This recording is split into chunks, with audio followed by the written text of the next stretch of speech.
3 powerful ways to make women actually obsess over you and how to use them effectively. There's this guy ignores looks, barely texts back, yet women can't stop thinking about him. It's not magic. It's not luck. He just knows how to trigger obsession in a way most men don't.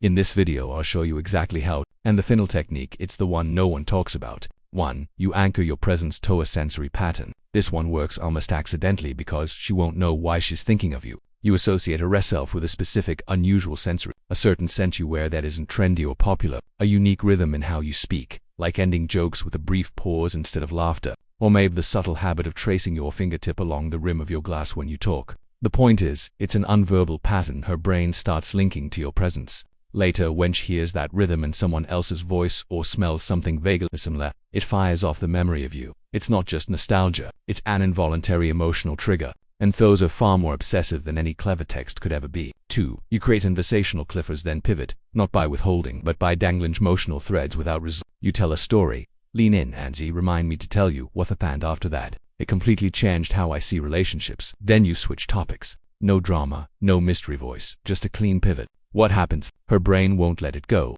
She'll circle back in her mind over and over again, wondering what that moment meant.